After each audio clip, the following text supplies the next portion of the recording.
सामाईन, आज हमारे स्टूडियो में मौजूद हैं उर्दू थिएटर और ड्रामा की मशहूर हस्ती जनाब ज़हीर अनवर साहब। ज़हीर अनवर साहब की ड्रामा निगारी की उम्र 40 साल से भी ज़्यादा है। आपकी 4 किताबें ड्रामों की शाये हो चुकी हैं। उसके अलावा ड्रामों के तर्जुमे से भी आपको शगफ़ रहा है। फ्रांसीसी ड्रामे किए हैं आपने। दारियो फो का एक ड्रामा, बहुत मशहूर ड्रामा जो है, वो भी किया है इन्होंने। नस्र निगारी पर ख़ास तवज्जो की है उन्होंने। ड्रामे की तनक़ीद, 2 बहुत उम्दा किताबें इन्होंने ड्रामे की तनक़ीद पर लिखी है। एक है ड्रामा फ़न और तकनीक और दूसरा है मंज़र पस मंज़र। 2 सफ़रनामे भी आपके शाये हो चुके हैं, एक अर्ज़ तमन्ना और चराग़े रह गुज़र। ज़हीर अनवर साहब की बुनियादी पहचान बतौर एक ड्रामा निगार की है और मैं उसमें इजाफ़ा ये कर सकता हूँ कि बतौर ड्रामे क्रिटिक के, ड्रामे की तनक़ीद के एतबार से भी इन्होंने बहुत ही उम्दा काम किया है, बहुत बुनियादी काम किए हैं। सबसे पहले हम चाहेंगे कि उनसे उनके ड्रामों के बारे में बात करें। ज़हीर अनवर साहब 40 साल से ज़्यादा हो गए। पहला ड्रामा कब लिखा था आपने? किन हालात में, कैसे आपको अपने अंदर के ड्रामा निगार को एक्सप्लोर करने की आपके अंदर में ख्वाहिश पैदा हुई, फिर आपने ड्रामा लिखा? शुक्रिया खुर्शीद अकरम साहब। ड्रामे के शौक़ के सिलसिले में आपने मुझसे पूछा, मेरे ड्रामों के सिलसिले में बातें की, मेरे दिगर अदबी ख़िदमात का भी तज़किरा किया, लेकिन मेरी बुनियादी शनाख्त यकीनन ड्रामा निगार की है, हिदायतकार की है, अदाकार की है। ये शौक़ मुझे उस वक्त शुरू हुआ जब मैं मौलाना आज़ाद कॉलेज में गया। यूँ तो हमारे स्कूल में हमारे एक उस्ताद से नूरुद्दीन साहब, वो तमसीली मुशायरा के ज़रिए ड्रामे के जरासीम को हम लोगों के अंदर शामिल कर दिया था, लेकिन मौलाना आज़ाद कॉलेज में हमारे बंगाली दोस्त, कॉलेज कलकत्ता, जी, मौलाना आज़ाद कॉलेज कलकत्ता में हमारे बंगाली दोस्त जो हमारे साथ अंग्रेज़ी में ग्रेजुएशन कर रहे थे, उन लोगों के साथ बंगला ड्रामे देखने का शौक़ पैदा हुआ और साथ ही साथ एक बार बंगला ड्रामे में एक छोटा सा किरदार करने का मौका मिला। अब यहाँ से जो सिलसिला शुरू हुआ तो मुझे पता चला कि ये जुनून कभी कम नहीं होगा। फिर आपने मुड़ के नहीं देखा? मुड़ के नहीं देखा, बल्कि आज मैं ड्रामे में कम काम कर रहा हूँ, लेकिन I would always like to be on stage. हमेशा स्टेज पर रहने की कोशिश करता हूँ। सर के बल चल कर स्टेज पर पहुँचना पड़ा है उर्दू के सिलसिले में मुझे।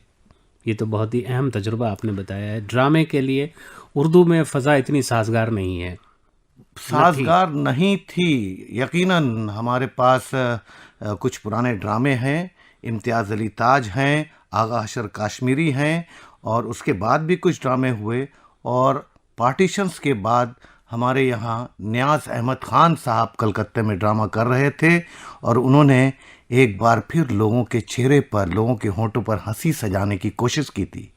ये एक बड़ा वाक़या था, लेकिन गरचे वो छोटे छोटे स्किट्स करते थे, लेकिन वहाँ से मुझे ये ख्याल आया कि अब ड्रामे की तरफ पहुँचना चाहिए। अब चाहे लोग आएं या ना आएं, मुझे ड्रामा करना है। ठीक वक्त पर पर्दा उठना चाहिए। And the act must go on, the play must go on, जैसा कि शेक्सपियर ने कहा। जी, यानी एक जुनून जो है, यहाँ से जुनून ने अपना सफ़र शुरू किया। जी। तो पहला ड्रामा कौन सा लिखना था आपने? भाई, पहला ड्रामा तो इंतज़ार और अभी। जी। मुझे शायरी से भी बहुत लगाव था। मैं शायर हो नहीं सका, इसलिए ड्रामा निगार हो गया। क्या कहने, क्या बात है। तो मेरे ड्रामों के उन्वान में भी आप देखेंगे और ड्रामे में भी देखेंगे, फैज़ ने बड़ा अहम किरदार अदा किया है। मैं ड्रामे की तफसील में जाना नहीं चाहता, लेकिन समाजी सियासी बातों को ड्रामे के ज़रिए जिस तरह आम करने की कोशिश की जाती है, स्टेज से लेकर सड़की नाटकों तक, वो उसकी मिसाल आपको दुनिया में कहीं नहीं मिलेगी जितने बंगाल में मिलती है। बंगाल के कोने कोने में अगर कहीं कोई फेस्टिवल हो रहा है तो आप ये यकीन करें कि कुछ सरफिरे, कुछ जुनूनी, कुछ दीवाने, कुछ पागल लोग सड़क के किनारे भी अपना ड्रामा पेश करते हैं, अपना फ़न पेश करते हैं। यह अजब आमेज़ा है भाई। जिस्म के इम्कानात का बेपनाह तस्वुर सिर्फ ड्रामे में आ सकता है, दूसरे में नहीं। ड्रामे के बारे में आपने ये जो बात कही, ये तो बहुत आबेज़र से लिखने के लायक है। आपने जो बात कही है कि इसमें बुनियादी चीज़ ये है, एक तो जो 2 बातें मैं आपकी अभी नोट कर रहा था, एक तो आपने कहा कि अपने समाजी, सियासी और सूरत हाल पर जिस तरह से बराह रास्त गुफ्तगू की जा सकती है, जिस तरह गुफ्तगू की जा सकती है, जिस तरह हम असरअंदाज हो सकते हैं अपने लिटरेचर के थ्रू, ये लिटरेचर का एक मीडियम है, उसके लिए कोई और दूसरा मीडियम इतना काम नहीं आता, क्योंकि इसमें न सिर्फ ये कि एक लिखी हुई स्क्रिप्ट होती है, बल्कि किरदार अपनी बात करते हैं, सिचुएशंस उभरती हैं और पब्लिक के सामने बराह रास्त वो होता है। इसकी वजह से ड्रामे की अपील इतनी बड़ी है और पूरी दुनिया में है।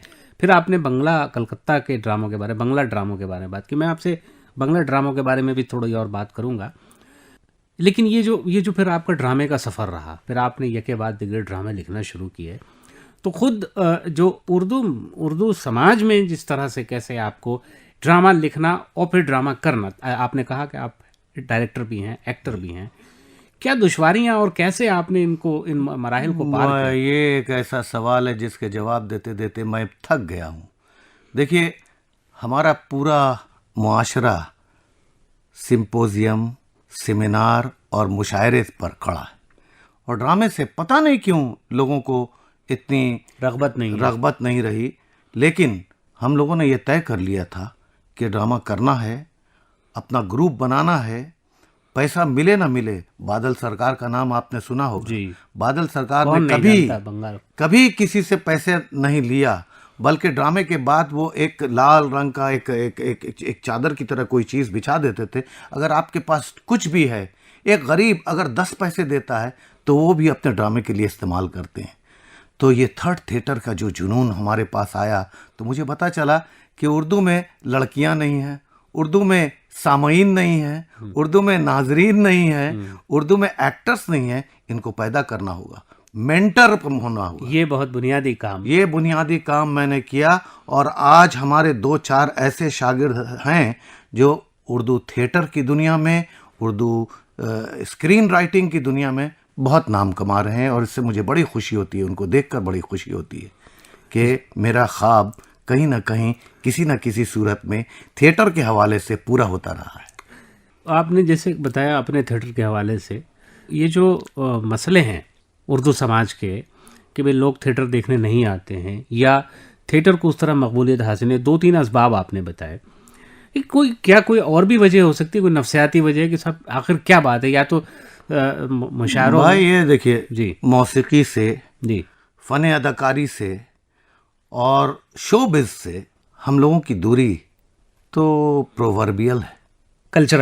कल्चरली ये अफसोसनाक है, लेकिन अब ऐसा मामला नहीं है जी। जैसे कि ड्रामे के सिलसिले में अब वो मामला नहीं है जो अरस्तु के साथ था, वो मामला नहीं है जो पुराने ड्रामा निगारों ने जिस तरह ड्रामे लिखे थे, वो मामला नहीं है कि तसादुम होगा तो ड्रामा होगा, वो मामला नहीं है कि समाज के कोई पहलू पर हम बात करेंगे तो ड्रामा करेंगे। अब तो ड्रामा अंदर से भी बाहर आने लगा है जी। यानी इंटीरियर को भी हम स्टेज पर उसी नफासत के साथ, उसी जिस्मानी हरकत और बड़े आकार के साथ पेश कर सकते हैं जिस तरह हम किसी समाजी मसले को पेश करते हैं। तो ये जो टेक्निक ड्रामे ने जो तरक्की की, यही टेक्निक, इसी की तरफ मैं आ रहा था। टेक्निक जो हम लोगों ने देखा, जो पुराने ड्रामों से हम लोगों ने अखज़ किया, वो सारा कुछ हमारे काम का न था। हमने अंग्रेज़ी में तालीम थोड़ी हासिल की, तो अंग्रेज़ी अदब में जो ड्रामे आए और अंग्रेज़ी अदब के क्लासिकल ड्रामों से लेकर जदीद ड्रामों तक इतना बड़ा फासला रहा, और जदीद ड्रामों में टेक्निक ऐसे इस्तेमाल किए गए, लाइट्स ऐसे इस्तेमाल किए गए, और ऑडियंस को, बल्कि ऑडियंस के दरमियान यहाँ तक कि की होल थिएटर का जो तसव्वुर उन लोगों ने दिया, इन तमाम चीज़ों से मैंने जाना कि ड्रामे को मैं बग़ैर पैसे के भी कर सकता हूँ। ड्रामे को मैं एक कलर के कपड़े के साथ, जिस्म के इम्कानात के साथ, एक्शंस के साथ, अपने अल्फाज के साथ, और सुन लीजिए, ये अल्फाज वो नहीं है जो आप लिखते हैं, ये अल्फाज वो भी नहीं है जो मैं लिखता हूँ। मैं जब स्टेज पर जाता हूँ तो अपने सीने पर पत्थर रखकर अपने ही डायलॉग्स को बुरी तरह काटता हूँ, तब कहीं जाकर स्पोकन वर्ड्स मिलता है। प्रेंडेलो ने यही कहा, अगर स्पोकन वर्ड्स ना हो तो ड्रामा नहीं हो सकता। स्पोकन वर्ड्स की बड़ी अहमियत है। आपने अभी बात की मैं ड्रामे के इर्तिका के बारे में, यानी एक तो हिंदुस्तानी सिचुएशन में, जैसे हमने कहा आपने कलकत्ते से बात शुरू की, खुद हिंदुस्तानी ड्रामा जो है इसने कैसे अपने आप को इवॉल्व किया है और किस तरह से आप लोग जो हिंदुस्तानी ड्रामे का हिस्सा हैं, मजमूई तौर पे लार्जली ड्रामे को हम इस तरह से बिल्कुल ज़बान में क़ैद नहीं कर सकते, ज़बान एक मीडियम है उसका ज़रूर, लेकिन आपने कहा कि वो बुनियादी चीज़ स्पोकन वर्ड है ना, और उसमें ज़बान के बाद औक़ात आपको उसके निज़ाम को तोड़ना पड़ता है सिर्फ उसके लिए, इसलिए कि वो एक्सप्रेशन ज़्यादा अहम हो जाए। तो उसमें जो पूरे हिंदुस्तानी ड्रामे में कैसे आप देखते हैं कि भाई किस तरह से हिंदुस्तानी ड्रामे एक दूसरे को मुतासिर कर रहे हैं, खुद आप कितने मुतासिर हुए हिंदुस्तानी ड्रामों से? सिर्फ हिंदुस्तानी ड्रामा ही नहीं, देखिए यहाँ आप जहाँ रहते हैं दिल्ली में नेशनल स्कूल ऑफ ड्रामा है जी, यहाँ बड़े बड़े हिदायतकार हुए, अलकाजी जैसा हिदायतकार जिसके कई ड्रामे हमने देखे, लोरका के ड्रामे हमने देखे, जूलियस सीजर हमने देखा, उर्दू में ड्रामे दिन के अंधेरे उन्होंने किया उसको हमने देखा। तो नेशनल ड्रामा इन लोगों ने क्रिएट कर दिया था, उसमें उर्दू हमारी अपनी ज़बान वो बहुत दूर दूर आस पास कहीं नहीं थी। लेकिन कुछ लोग ऐसे आए जैसे कि मोहम्मद हसन जी, कुछ लोग ऐसे आए जैसे कि जाहिदा जैदी, कुछ लोग ऐसे आए जिन्होंने ड्रामे अच्छे लिखे जैसे कि इकबाल मजीद।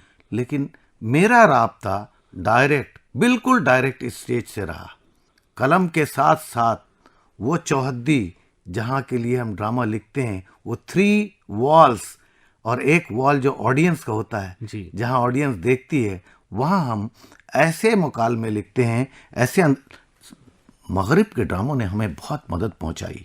हमारा नेशनल ड्रामा भी इसलिए आगे बढ़ सका कि वो टेक्निक की हदों में बाहर के ड्रामों से, वेस्टर्न ड्रामों से, बल्कि यूरोपियन ड्रामों से उसने बहुत कुछ सीखा, बहुत कुछ। लेकिन ऐसा ये मतलब नहीं है कि हमारे पास संस्कृत ड्रामे नहीं थे, ये मतलब नहीं है कि हमारे पास संस्कृत के स्टेज के स्केचेस नहीं थे, ये मतलब नहीं है कि यहाँ रंग रस और नाच का कोई तस्वुर नहीं था।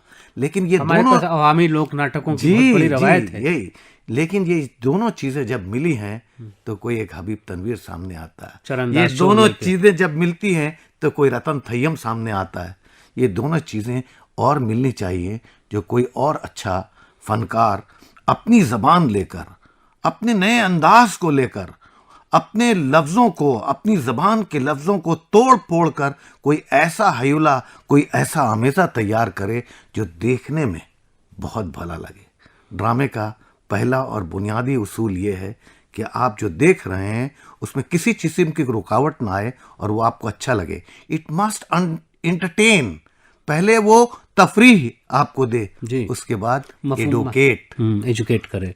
आपने कई उर्दू के ड्रामा निगारों, मोहम्मद हसन साहब का जिक्र किया, इकबाल मजीद साहब का जिक्र किया, ज़्यादा ज़्यादा मुझे इत्तेफाक की बात है कि अभी मैंने पिछले दिनों इकबाल मजीद साहब से मैं ये गुफ्तगू कर रहा था कि भाई आपने इतने अच्छे ड्रामे लिखे लेकिन फिर आपने ड्रामा छोड़ दिया, क्योंकि बुनियादी तौर पे वो कहानीकार के तौर पे जाने जाते हैं, उनके ड्रामों के बारे में कम लोगों को मालूम है।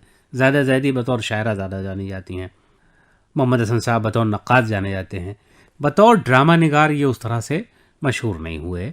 और इकबाल मजीद साहब से गुफ्तगू करते हुए मुझे ये अंदाज़ा हुआ, वो जो बुनियादी पहला सवाल आपने किया था, पहली बात आपने बताई थी कि ड्रामा करना उसके लिए इतने सारे लवाजमात दरकार होते हैं, वो बहुत मुश्किल काम है। और जो लोग उनसे कामयाब, यानी उस जुनून से गुजर जाते हैं कि भाई अब हमें ड्रामा करना है, और आपने कहा कि जैसे 3 वॉल्स, चौथी दीवार जो है वो सामने ऑडियंस है ना, ऑडियंस से मुखातिब होना और ऑडियंस के सामने आना एक बहुत बड़ा अपने आप में एक प्रोसेस है जिससे गुजरना पड़ता है। ये आपने जो आपने वेस्टर्न ड्रामों की बात की, जाहिर है कि हिंदुस्तान में ब्रेख्त और लोरका, इनके तो इतने असरात हैं पूरे हिंदुस्तानी ड्रामे पे, इनके बड़े असरात पड़े हैं। और इस वक्त जो हिंदुस्तान में मुख्तलिफ़ ज़बानों में जो ड्रामे लिखे जा रहे हैं, ये 2 तो बहुत ही मशहूर नाम है। आपने कुछ फ्रांसीसी ड्रामे, एक फ्रांसीसी ड्रामों का तर्जुमा किया था, यूरोप के वो ड्रामे जो यूरोप बड़ी में। अच्छी बात की है, लेकिन आपकी बातों को काटते हुए मैं ज़रा सा ये कहूँगा कि हम लोगों को जिस तरह मुशायरे की आदत है उसी तरह कहानी पढ़ने की आदत है जी। हम लोगों को जिस तरह गज़ल और नज़्म के शेर से बह जाने का एक तरीक़ा हम लोगों ने अपना लिया है, उसी तरह हम लोग दूसरी तमाम चीज़ें, यहाँ तक कि तंज़ मज़ाक की चीज़ें पढ़ लेते हैं, लेकिन ड्रामे के सिलसिले में पढ़ने या ड्रामा निगार किस मकाम पर पहुंचा है उसको जानने की ज़रूरत भी नहीं समझते। एक मिसाल छोटी सी देकर मैं आऊँगा। जाहिदा जैदी, जी, लोग उनको शायरा की हैसियत से जानते हैं, मैं भी यही जानता हूँ जी, लेकिन मैं उन्हें एक ड्रामा निगार की हैसियत से जानता हूं, और वो ड्रामा निगार की हैसियत से जानता हूं जिसने नसीरुद्दीन शाह जैसे ड्रामा के एक्टर को जन्म दिया है। मैं उसे उस तनकीद निगार की हैसियत से जानता हूं जिन्होंने जदीद मगरबी ड्रामे का एक बड़ा मजमून लिखकर हम लोगों को जाहिर किया कि भैया ड्रामा कैसे लिखना चाहिए। वो एक ऐसी औरत थी जिसने जब ड्रामे लिखे, और जब मैं नए नए लिख रहा था तो मेरे 3-4 ड्रामों का जिक्र उन्होंने किया। और आप कहते हैं कि वो सिर्फ शायरा हैं। नहीं, वो शायरा नहीं है, उन्होंने सरदार के ड्रामे का तर्जुमा किया जी, ड्रामों का तर्जुमा किया उन्होंने। इकबाल मजीद ने कुत्ते जैसा फ्रांसीसी ड्रामों का तर्जुमा किया है। दूसरा कमरा अगर आप करके तो देखें भाई, मैं ड्रामे करता हूं, आप आए तो, कोई ड्रामा निगार करे, आप जरा पहुंचे तो, कदम तो आगे बढ़ाएं। अब कवाली छोड़िए, मुशायरा छोड़िए, ड्रामे की तरफ आइए। अब आप बताते हैं कि फ्रांसीसी ड्रामे या मगरबी ड्रामे, देखिए फ्रांसीसी ड्रामे जितना मुताला होगा, जैसा मुताला होगा, दुनियाएं दरियाफ्त करेंगे आपको नई नई चीजें मिलेंगी जी, यकीनन। कामों के कुछ ड्रामे हैं जी जी, आप यकीन करें, अभी आने से पहले एक दिन पहले वहां एसेसिन ड्रामा, जिसको मैंने इंसाफ के नाम से उर्दू में तर्जुमा किया है, उन्होंने बांग्ला में ड्रामा किया है, उसको उर्दू में करने वाला कोई नहीं मिलेगा। अगर ज़हीर अनवर नहीं करेगा तो कोई दूसरा नहीं करेगा। ये काम होना चाहिए, काम होना चाहिए। मगरिब में ऐसे ड्रामे हैं, ब्रेख्त का आपने जिक्र किया, कैसे उसके एलिनेशन थ्योरी हम लोगों ने ड्रामे के अंदर, मैं पढ़ाता था भैया अपने बच्चों को कि एलिनेशन थ्योरी क्या है। ड्रामे में एक्टिंग करते हुए, जोश और जज्बे का इजहार करते हुए कैसे ऑडियंस को इस सिलसिले से तोड़कर अलग कर देना है और सबक दे देना। एक इनकलाबी चीज थी वो, नहीं एक इनकलाबी चीज। और सिर्फ ये नहीं, अब मैं आपको बताता हूँ Samuel Beckett ji, waiting for Godot, एक ऐसा ड्रामा दुनिया भर जिसने पूरी दुनिया में, यहाँ तक कि उर्दू में भी उसके असरात पाए जाते हैं। तलाश तो करें। आपको एक दिलचस्प बात बता रहा हूँ, इस ड्रामे का तर्जुमा, वेटिंग फॉर गोदो का तर्जुमा कृष्णचंद्र ने किया था। मैं जानता हूँ जी, मुझे पदातिक थिएटर वालों ने इसका तर्जुमा करने के लिए दिया था। मैंने उनसे उसी वक्त कहा कि मैं ड्रामा पढ़ता भी हूँ, इस पर यह तर्जुमा हो चुका है, बट उन लोगों ने उसके तर्जुमे को एक्सेप्ट नहीं किया। वहाँ विनय शर्मा एक बहुत अच्छा डायरेक्टर है, जिसके लिए मैंने एक अनार्किस्ट की इत्तेफाकिया मौत जी, इटालियन ड्रामा किया था। दारियो फो का जो ड्रामा, दारियो फो उस वक्त नोबेल प्राइज विनर नहीं था जी, मैं नहीं जानता था उसे। उसका वो ड्रामा मिला, इतना इनकलाबी, इतना टाइमली ड्रामा मिला, इस कदर शदीद ड्रामा मिला कि मैंने उसे उर्दू में मुंतकिल किया। उन्होंने कहीं कहीं हिंदी कर दिया, वो अलग सी बात, ज़बान कुछ भी हो, ड्रामा तो उर्दू में आ गया। ड्रामा यहाँ दिल्ली में शाये भी हुआ, किताबी शक्ल में किसी दिन आ जाएगी। लेकिन ये बहुत मैंने भी देखा है, ये ड्रामा आपने प्रगति मैदान में किया था यहाँ के किसी फेस्टिवल में, और यकीनन वो दारियो फो ज़माने में महदूद लोग जानते थे उनको, लेकिन एक अनार्किस्ट की इत्तफाक़िया मौत यकीनन एक ऐसा ड्रामा है। दारियो फो जैसे बड़े ड्रामा निगार का होना, उसके ड्रामे का उर्दू में तर्जुमा होना, वाकई उर्दू ड्रामे के लिए भी बहुत नेक फाल है। तो आप फ्रांसीसी ड्रामे के बारे, जैसे कामों के ड्रामे किया आपने, जैसे मैंने कहा दारियो फो का ड्रामा हुआ, जॉर्ज फेदो का ड्रामा, जॉर्ज फेदो का किया आपने। मैंने मिस्र के ड्रामा निगार तौफीक अल हकीम, अपने ज़माने में बड़ा मातूब था हुजूर। जी जी, मशहूर तो था ही, मातूब भी था जी। उसके ड्रामे मैंने किए, और मेरे सर पर तलवार की धार थी, ऐसा भी हुआ। जी जी, तो बांग्ला ड्रामे मैंने तर्जुमा किए, बांग्ला के भी जी, शायद चाहूंगा मैं तुझे तुमा के चाय, इसका तर्जुमा मैंने किया। अंबर राय का बहुत ही मशहूर ड्रामा, और तमाम बंगालियों को उर्दू सिखा सिखा कर उनको इस स्टेज तक पहुंचाया। आपने ये जो सिखाना, बताना, तैयार करना, ड्रामे के लिए आदमी तैयार करना, ड्रामे के लिए एक्टर तैयार करना, ड्रामे के लिए हालात फ़ज़ा साजगार करना, इस सिलसिले में मुझे आपकी वो जो किताब है ड्रामा फ़न और तकनीक, उस किताब का मुझे ख्याल आता है और बार बार आता है, चूँकि मैंने ये देखा है कि फ़न और तकनीक ड्रामे के बारे में नज़रियाती गुफ्तगूएँ बहुत होती रही हैं। हमारे पास ड्रामे की तारीख़ है, ड्रामे के नज़रियाती, ड्रामे की ज़रूरियात, अहमियत, इफ़ादियत वगैरह वगैरह, इन मौज़ूआत पे बातें होती हैं। लेकिन जो फ़न और तकनीक है उसमें आपने बहुत ही एलैबोरेट हो के पर्दा क्या है, ये जो आपने किताब लिखी, मतलब कैसे आपको ख़्याल है कि भाई अब इसकी भी बड़ी ज़रूरत है और ये जो है लोगों तक पहुँचाने के लिए आपने ये मज़ामीन लिखे? जी, ये बहुत बड़ी बात कही आपने और बहुत कम लोग इस पर जिक्र करते हैं। असल में मैंने पहले समाजी ड्रामे से शुरू किया, उसके बाद उसका कैनवस बड़ा होता गया। मेरे एक्टर्स जब आते तो कभी किसी की ज़बान दुरुस्त नहीं, तो कभी कोई ड्रामे के सिलसिले में नहीं जानता, तो मैंने कोशिश ये की कि इन लोगों को सिखाते हुए, मेंटरिंग करते हुए ऐसी चीज़ें लिखूं जो हिंदुस्तान गिर सतह पर, बल्कि उर्दू जहाँ जहाँ पढ़ाई जाती है, समझी जाती है, दरसो तदरीस के सिलसिले में भी जी। कि कॉलेज और यूनिवर्सिटियों में ड्रामा कैसे होने चाहिए, उस पर भी मैंने मजमून लिखा। जी जी फ़न अदाकारी पर मैंने अभी तक कहीं मजमून नहीं देखा है। जी। और मैंने उस किताब में 70 सफ़े पर उस सबसे मजमून तवील को मजमून है तवील आपका। तवील मजमून लिखा। तो इससे ये हुआ कि बहुत सारे अदाकार पैदा होने लगे, उन किताबों को आकर मांग कर ले गए, पढ़ा उन्हीं ने और ख़ुद भी एक्टिंग करने लगे। मेरे ख्याल में 2-3 एडिशन छप चुके हैं उस किताब हाँ, के। दूसरे एडिशन तो 2 एडिशन छप चुके हैं, मैंने देखा है। अजीब बात यह है, जो मैंने ये देखा है कि फिर उसके बाद और कुछ और इजाफे नहीं हुए, लोगों ने फ़न और तकनीक पे। मसलन जाहिर है कि आपने वैसे पूरा एलेबरेट किया, हर फ़न के तमाम पहलुओं पर बात करने की कोशिश की, लेकिन जाहिर है कि इसमें और मुख्तलिफ मतलब पहलू निकल के आते हैं गुफ्तगू के, इस पर और लोगों ने नहीं लिखा। देखिए, ये वक्त का तकाजा है कि हम लिखें इस पर ज़रूर। ये सिर्फ स्टेज ड्रामा, समाजी ड्रामा और सोशल इकोनॉमिकल कंटेक्स्ट में ड्रामा करना ही नहीं है, बल्कि इन्वायरमेंटल ड्रामा भी अब होने लगा है। और मगरिब में, ख़ास तौर पर अमेरिका में, वहाँ बड़े रिसाले निकलते हैं यार, बहुत कीमतें होती हैं, लेकिन मैं एक ज़माने में मंगाता रहता हूँ। ऐसी ऐसी चीज़ें आई हैं जो आप कह नहीं सकते, मैंने सोच नहीं सकते। आप अफसाना निगार हैं, आपका एक अफसाना लेकर हम उसकी रूह तक पहुँचते हैं और उसको इस तरह पेश करते हैं कि आप खुद भी हैरान हो जाते हैं कि क्या ये मैंने लिखा था, मेरा ये इंटरप्रिटेशन तो नहीं था। तो ड्रामे में ये एक बड़ी खूबी है। एक बड़ी खूबी मैं बस ये बताता हूँ कि अगर एक ड्रामे को, किसी की भी एक ड्रामे को, मैंने बहुत ड्रामे में एक्सपेरिमेंट्स किए हैं, सोशल, पॉलिटिकल, साइकोलॉजिकल, नफ्सियाती, ज़ाती, one man drama, mono drama, और अब तो मैं फिर से वापस स्टेज की तरफ 2-3 कैरेक्टर के साथ जा रहा हूँ। लेकिन सबसे बड़ी बात यह है कि किसी भी एक ड्रामे को 5 हिदायतकार को दीजिए, उसके 5 वर्जन आपको मिलेंगे, 5 नई तरह से वो ड्रामा 5 नई तरह से। क्या बात है, क्या खूबी है इसकी। एक बात मुझे याद आई आपकी इस गुफ्तगू से, आपने एक बार एक समाई ड्रामा लिखा था जी। वो, मतलब जिस पर हमारी आपसे गुफ्तगू भी हुई थी। रेडियो ड्रामा और समाई ड्रामे में क्या फ़र्क है? वो आपने उसके लिए बाज़ाब्ता एक स्क्रिप्ट लिखा, वो ड्रामा किया आपने। अभी ये बड़ा उम्दा मौका है कि आप ज़रा सा इसकी वजाहत करें इस पर। समाई ड्रामा खुद आपके नज़दीक क्या है? रेडियो में जो ड्रामे होते हैं बहुत मशहूर है। जैसे कि मैंने कहा कि भाई, उस वक्त तो मैंने देखा बंगाल में कि लोग ड्रामा से कैसी मोहब्बत करते हैं, किस कदर जुनून है।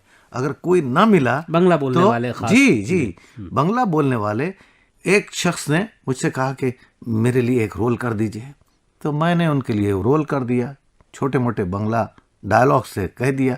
लेकिन जब मैंने देखा तो देखा वो और हम, तीसरा कोई आदमी ही नहीं है। और फिर हमने कहा कि भाई ये क्या है, क्या आप क्या कर रहे हैं?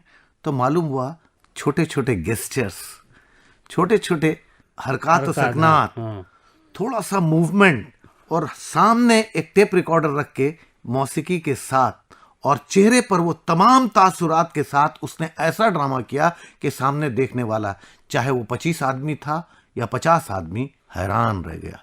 तब मैंने तलाश और तफ्तीश की तो मालूम हुआ कि बंगाल में बरसों से रिसाइटेशन ही नहीं, ऑडिटरी ड्रामा यानी समाई ड्रामा मुसलसल होता रहा है।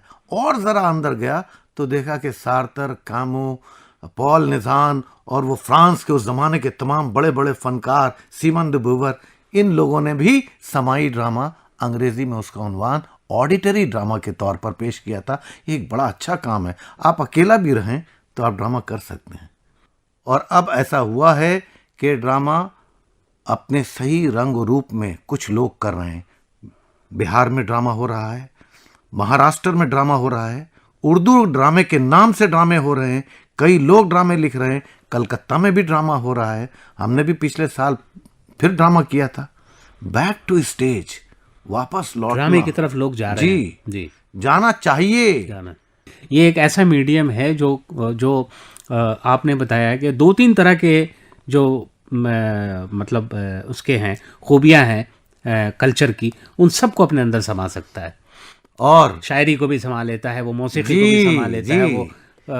यही बात शेक्सपियर ने अपने आखिरी ड्रामे हैमलेट में किया था कि राइपनेस इज ऑल। क्या पाते हैं आप? एक अफसाना पढ़ते हैं, एक ड्रामा देखते हैं, एक ड्रामा पढ़ते हैं, ये जो मिलता है, ये तसव्वुर मिलता है, ये जो जॉय है, ये जो चंद लम्हों की खुशी है, ये जो रगों में दौड़ते हुए खून का उछाल जो है, यही तो हमारा सब कुछ है, यही तो हमारी कमाई है, यही ताली। मुझे बहुत सनद नहीं चाहिए जी, मुझे कोई बहुत तोहफा, कोई प्राइज, कोई सिटेशन नहीं चाहिए।